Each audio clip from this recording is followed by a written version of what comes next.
Universe বলতে বোধহয় নিশ্চয়ই বুঝতে পারছো যে ইউনিভার্স মহাকাশ বিদ্যা, যে মহাকাশটা আমরা দেখতে পাই খালি চোখে, তারও বাইরে অনেক কিছু আছে। শুধু তো পৃথিবী না, এর মধ্যে প্রচুর স্টার আছে, প্রচুর গ্যালাক্সি আছে, এবং এগুলো ছাড়াও মাঝখানটা কিভাবে তৈরি, এতগুলো গ্যালাক্সির মধ্যে ডিসটেন্স গুলো কিভাবে আছে। বেলুন ফুলিয়েছে, তাই না? সকলে বেলুন ফোলাতে অভ্যস্ত, এবং অনেকের আজকাল তো খুব ফ্যাশন হয়ে গেছে যে বার্থডেতে আমরা বেলুন ফুলিয়ে সেলিব্রেট করি, বেলুন দিয়ে সাজাই। বেলুনটাকে আমরা ইউনিভার্স হিসেবে কনসিডার কিভাবে করব? না লাগবে, আর রোডতে ডট লাগবে, বা একটা টু পেন দিয়ে ডট করে দেন। তো এই বেলুনটা আমরা এক্ষুনি দেখাচ্ছি, বেলুনটা কাজে লাগে। ধরে নাও আমরা এই মুহূর্তে সকলের ওই বেলুনের বিন্দুটা যখন ফু দিচ্ছি, সেই মুহূর্তটাতে শুরু হয়েছে। প্রশ্ন হলো এর আগে কি ছিল? এটা কোনো কোশ্চেন নয় এই মুহূর্তে, কারণ আমরা সবাই ওই ইউনিভার্সের সারফেসে বা ভেতরে কোথায় আছে আমরা জানি না। কেন জানি না? ওটাই আমাদের সৃষ্টি। এই সৃষ্টির আগে কি ছিল আমার পক্ষে বলা সম্ভব। এটা খুব ফিকটিসিয়াস কোশ্চেন হতে পারে, যে বলতে পারে কেন আমি কি আমার সৃষ্টি সম্পর্কে জানি না, আমার তো বাবা মা জানি, তার ঠাকুরদা জানি না। এইভাবে তুমি যদি 40টা বা 50টা বছর পিছন দিকে ফেরত যাও, তারপরে কিন্তু তুমি খুঁজে পাবে না তোমার অরিজিনটা কোথায়। মানে কয়েকটা জেনারেশন ব্যাকে যাও, যারা একটু ম্যাথমেটিক্স জানো, তারা এই ব্যাকে গিয়ে একটু ইকুয়াল লিঙ্ক করে তুমি যদি ফেরত যাও, দেখবে তুমি আর খুঁজে পাচ্ছ না তোমার জেনারেশনটা কোথায়। এইভাবে ব্যাকে যেতে যেতে যেতে ফাইনালি আমরা একটা গল্পে পৌঁছবো, এইরকম একটা জায়গায় পৌঁছবো, যার এই বিন্দুটা একটা স্বস্তি হবে। এই বিন্দুটাকে ধরে নাও আমাদের এই বেলুন গুলোর মুখ দিয়ে যখন বাতাস দিচ্ছে তখন এই বিন্দুটা দেখা যাচ্ছে। এই যে বিন্দুটা, আমি একটু আগে দেখালাম, এইরকম একটা জায়গা, যেটাকে আমরা বলি সিঙ্গুলারিটি বলি। এটাকে বলা হয় ইউনিভার্সের সিঙ্গুলারিটি, মানে অসীম থেকে আমাদের কোনো একটা সৃষ্টি। অসীমটা বুঝবো কিভাবে? ধরে নাও একটা রাস্তায় কুয়ো আছে, গ্রামে অনেক কুয়ো জানো তো, বা গর্তাতে খাল আছে। তাহলে তুমি যখন একটা খাল পার দিয়ে যাচ্ছ, রাস্তা দিয়ে তুমি হঠাৎ করে যাচ্ছ এখান থেকে, ধরো এই জায়গাটায়, ওইখানটা আবার প্লেন আছে এখানটা, তাহলে কি হবে? এই জায়গাটা তোমার এখান থেকে স্পেস থেকে একটা ডিসকন্টিনিউটি তৈরি হলো, হঠাৎ করে ডিসকন্টিনিউয়াস হলো, মানে আমি সোজা যাচ্ছিলাম কিন্তু এখানে কোনো রকম একটা বাধা তৈরি হলো যে আমি পড়লাম। তাহলে হঠাৎ করে যদি এটা অনেকটা গর্ত থাকে, আমি সোজা চলে যাবো। ধরে নাও ওই যে ছোটবেলায় আমরা পড়তাম না ক্লাস 8-9 এ, পৃথিবীর সুড়ঙ্গ দিয়ে এদিক থেকে ওদিক গেলে কি অঙ্ক হয়, করেছি না? বোধহয় অনেকেই করেছি, আমি জানি না তোমাদের এখন সিলেবাস আছে কিনা। তো সেইখানে সেই যে সুড়ঙ্গটা যদি চলে যাও, তাহলে কি হবে? সেটা হচ্ছে সেই জায়গাগুলোকে বলা হয় সিঙ্গুলারিটি, যেখানে আমি কোনো ডাইরেক্ট কানেকশনটা পাবো না। এইখানে এবার এই আর্লি ইউনিভার্স মানে হচ্ছে প্রথমে আমি ইউনিভার্সটা একদম বিগিনিং এ শুরু করছি, এই জায়গায় এসে আমরা শুরু করলাম। এই ছবিটাই আমাদের হচ্ছে ইতিহাস, এটা আমি পরপর আসছি। তো এই সময় হলো কি, হঠাৎ করে কোনো কিছু না একটা বাস্ট হলো, কিছু একটা বাস্ট হয়েছে, তারপরে আমাদের সৃষ্টি। যখন বাস্ট হলে কি হয় না, কিছু একটা, এই বেলুনটা দিলে আমি দেখাচ্ছি। তো বাস্ট হওয়ার পর এটা ধরো শুরু হলো, এই শুরু অবস্থায় আমরা অ্যারাউন্ড 4 লাখ বছর, ভাবতে পারছেন কি? 4 লাখ ইয়ার্স, এই সময় পর্যন্ত আমাদের কোনো কিছুই ছিল না। কিরকম ছিল? আমরা একটা ফেজে ছিলাম, যে ফেজটা ইনফ্লেশন বা কোয়ান্টাম ফ্লাকচুয়েশন, বা দাও কোয়ান্টাম ফ্লাকচুয়েশন। ইনফ্লেশন মানেটা কি? ইনফ্লেশনটা খুব সহজে বোঝা যায়। বাড়িতে এখানে কাঠের বাড়িতে গুড় তৈরি হয়, আছে জানো? গুড় তৈরি হয়। আচ্ছা বাদ, কাদা মাটি নিশ্চয় গ্রামে প্রচুর আছে, তাই কাদায় ধরে একটা দুম করে ঢিল ফেলে কি হয়? ছিটকে পড়ে না চারিদিকে?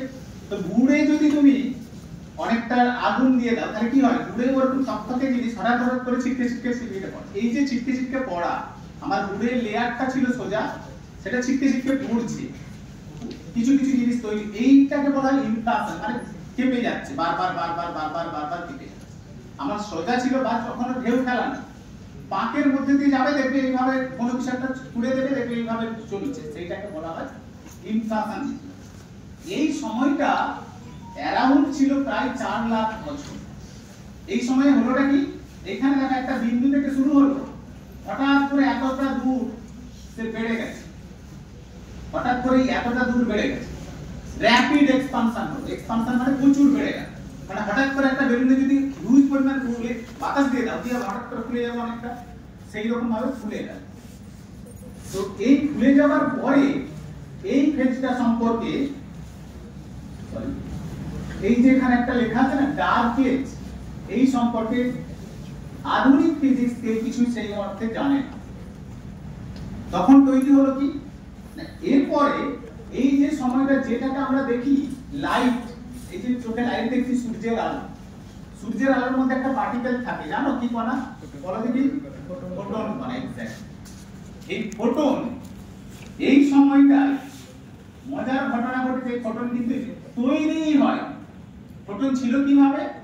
ফোটন একটা কলোইডিয়াল সলিউশন, কলোইডিয়াল মানে জানো চিনি দিয়ে শরবত করেছো তো, থকথকে চিনির শরবত দেখেছো, থকথকে শরবত, চিনিটা একটু গাঢ় করে দিয়ে বাড়িতে শরবত করতে যারা মিষ্টি তৈরিতে দেখো, মিষ্টির রস, ঘন রস, সেইভাবে তার মধ্যে বাধা অবস্থায় ছিল, ফোটন কিন্তু বেরোতে পারছিল না। আসবে কিভাবে সে জানে না।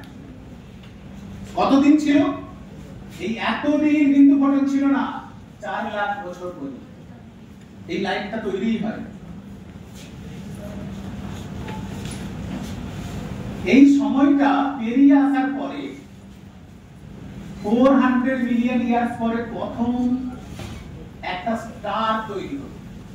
তখনকার থেকে 400 মিলিয়ন এই যেখানে বিস্ফোরণটা ঘটলো, মহাবিস্ফোরণ ঘটলো, তারপর থেকে হিউজ ইয়ার্স, একটা বড় লাইট ইয়ার্সের পরে গিয়ে আমাদের প্রথম স্টার তৈরি হলো। তারপরে আস্তে আস্তে কি হলো না, সেটা ঠান্ডা হতে থাকে, ঠান্ডা হতে হতে গ্যালাক্সি ফর্মেশন হলো। গ্যালাক্সি মানে জানো নিশ্চয়ই, অনেক স্টার দিয়ে একটা গ্যালাক্সি তৈরি হয়, আর স্টার গুলো অনেকগুলো প্ল্যানেট দিয়ে তৈরি হয়, অনেকগুলো প্ল্যানেট যেগুলো সাব প্ল্যানেট মানে মুন টুন এইসব দিয়ে তৈরি হয়, তার মধ্যে আমরা সবাই বসে থাকি। এইটা হচ্ছে মোটামুটি ভাবে স্ট্রাকচার। তো এই গ্যালাক্সি ফর্মেশন হওয়ার পরে এইগুলো তৈরি হলো, হওয়ার পরে আজকের দিনের জায়গাটা আমরা এই জায়গায় থাকি। এইটা হলো মোটামুটি রেঞ্জ। এই রেঞ্জটা অ্যারাউন্ড 13.7 বা 13.8 মিলিয়ন ইয়ার্স কথা বলে। তাহলে আমাদের ইউনিভার্সের এজ অ্যাপ্রক্সিমেটলি আমরা ধরে নিতে পারি 14 বিলিয়ন ইয়ার্স। 1 বিলিয়ন মানে আই থিংক বোধহয় 10 লক্ষ, রাইট? 10 হ্যাঁ, এরকম হবে। তো এত বছর পরে আমরা এই অবস্থায় আছি, একটা ইউনিভার্স বা মহাবিশ্বের, মহাবিশ্ব থেকে এতটা দূরে আমরা বসে আছি। যদিও এইটা নিয়ে আজকালকার দিনে প্রচুর কন্ট্রোভার্সি আছে, কারণ প্রচুর অবজারভেশন হচ্ছে। তোমরা নিশ্চয়ই বিভিন্ন খবরে পড়েছো, জেডব্লিউএসটি বলে একটা টেলিস্কোপ গেছে অনেক দূরে, স্পেসে পাঠানো হয়েছে নাসার থ্রু দিয়ে। জেডব্লিউএসটি টেলিস্কোপ থেকে অনেক কিছু ডেটা আছে, সেই ডেটা বলে যে না, ইউনিভার্সের এজ এখন around approx 24 billion years, not 14 billion years. Okay, so যদিও সেগুলো এখনো প্রুফ না। যে জায়গাটা আমরা বলছিলাম এখানে যে ইনফ্লেশন, তারপরে এখানে একটা মজার ঘটনা ঘটে। কি ঘটনা ঘটে না, লাস্ট ক্যাটারিংটা কি জিনিস? ক্যাটারিং মানে বোঝো, কলিশন। ধরো তোমরা দুজন বন্ধু মিলে মারপিট লেগে পড়েছো, এবার বন্ধুরা মিলে যখন মারপিট লাগছো বা কয়েকজন মেয়েরা লেগে গেছো, চুল ধরে মারপিট এরকম করছে, চুল ছেঁড়াছেড়ি হয়ে যাচ্ছে, তো মাঝখান থেকে কি করবে? কেউ একজন এসে কি করবে? সে ছাড়াতে আসবে। এবার ধরো ছাড়াতে পারছে না, কে ছাড়াতে আসছে? সেও জড়িয়ে গেল তার মধ্যে। মানে ধরো ছাড়াতে আসছিল ফোটন, সে বললো আমি এদেরকে ছাড়িয়ে দিয়ে নিজেও ফ্রি হয়ে যাবো, ওরাও ফ্রি হয়ে যাবে, দুজনে মিলে শান্তি স্থাপন হবে। কিন্তু মুশকিল হলো সেই মুহূর্তে অতদিন পর্যন্ত 3 লক্ষ 80 বা 4 লক্ষ বছর পর্যন্ত সে সেটা করতেই পারে, ফোটন সেই ছাড়ানোটা করতেই পারেনি, মারপিট লেগেই পড়েছে। যেই আসছে সেই ওইভাবে মারপিট লেগে পড়ছে, যেই আসছে সকলেই মারপিট লেগে পড়ছে। এইরকম স্ক্যাটারিংটা হচ্ছিল ভেতরে। তারপরে এই 4 লক্ষ বছর পরে দেখা গেল এই কলিশনটা থেকে তারা এবার সুস্থির অবস্থায় গেল। হঠাৎ করে ফোটন বলল আমি অনেকটা এনার্জি পেয়ে গেছি। এনার্জি বলতে আমরা নিশ্চয়ই বুঝি, সো ফোটন নিজে ছেড়ে বেরিয়ে গেল। যেই বেরিয়ে গেল সেটা স্পেস ক্রিয়েট করতে শুরু করলো। একটু অবসকিউর লাগবে ভাষাটা, স্পেস ক্রিয়েট কি জিনিস সেটা আমি এক্ষুনি আসছি সেটা বোঝানোর জন্য। এবার প্রশ্ন হলো যে একটা বিন্দু থেকে, এইখানে একটা বিন্দু থেকে এই ক্রিয়েশনটা হলো কোথা থেকে? তাহলে গ্যালাক্সি গুলো গেল কোথায়? গ্যালাক্সি গুলো কি সব জায়গায় একবারে বেঁধে বেঁধে আছে? তাহলে ফাঁকা জায়গাটা কোথায়? আকাশটা এত দূরে, আকাশ থেকে আরো দূরে, এগুলো হচ্ছে কোথা থেকে, রাইট? এইটা বোঝার জন্য আমরা ধীরে ধীরে আসছি। তারপরে এই ধরনের এই ফার্স্ট স্টার তৈরি হলো, আজকে আমরা প্রেজেন্ট ডেটে আছি, এইটা তার একটা ছবি।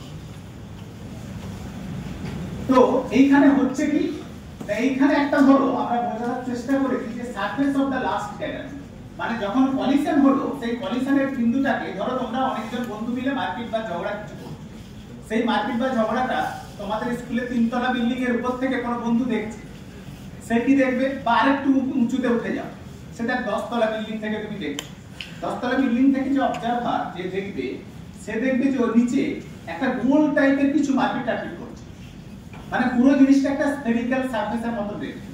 তার মানেটা কি রকম, যেমন ধরো তোমরা চাঁদকে কি দেখো, গোল দেখো না, গোলাকার, সূর্যকে গোলাকার দেখো, কারণ অনেকটা দূরে থাকে।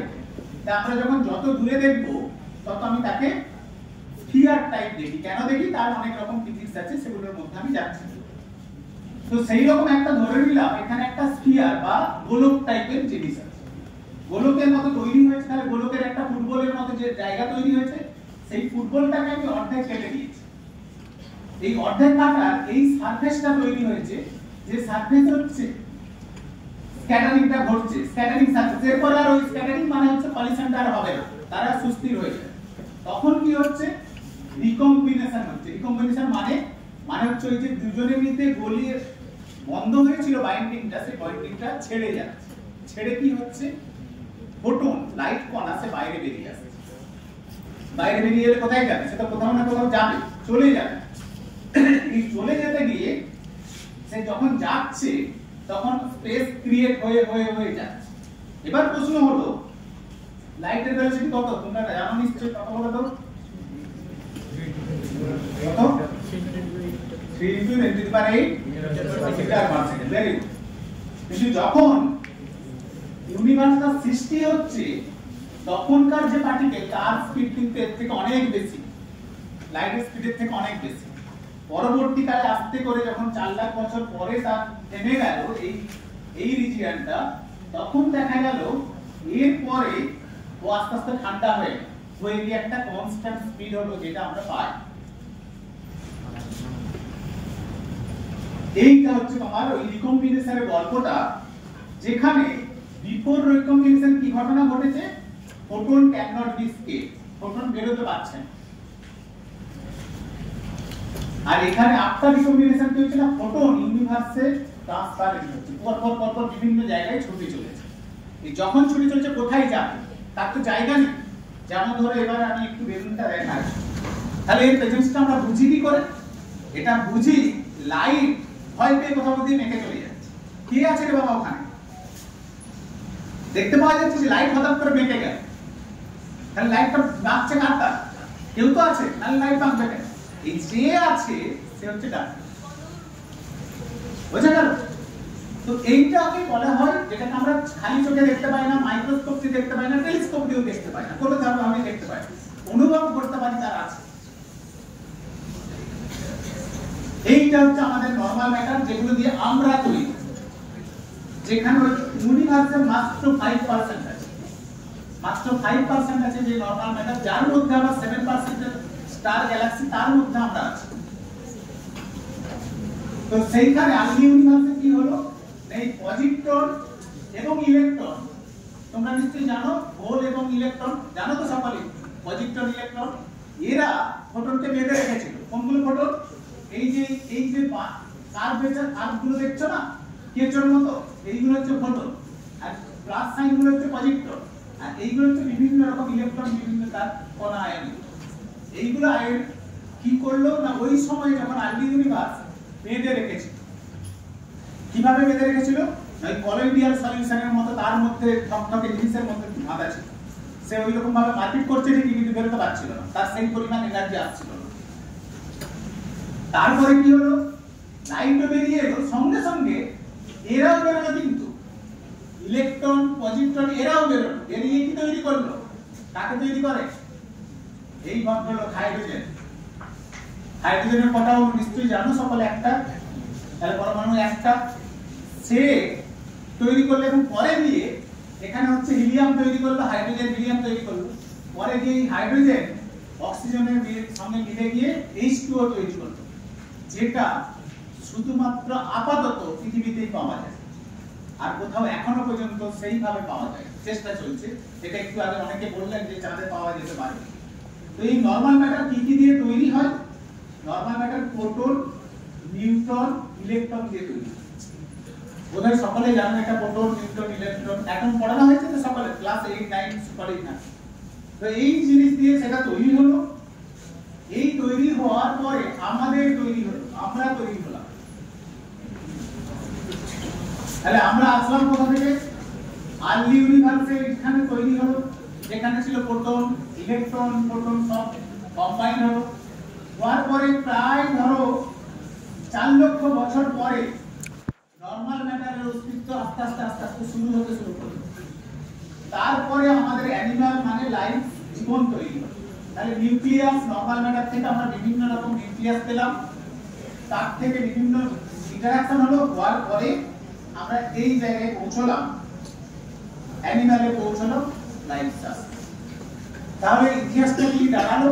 যে আমরা ইতিহাসে পৌঁছে গিয়ে দেখছি একটা সিঙ্গুলারিটি থেকে আমাদের জন্ম, যে সিঙ্গুলারিটিতে ইউনিভার্সটা তৈরি হলো। আমরা আবার যদি আগে প্রথমে ফিরে যাই সেই পিকচারটাতে, এইখানে এই সিঙ্গুলারিটিতে আমরা তৈরি হলাম।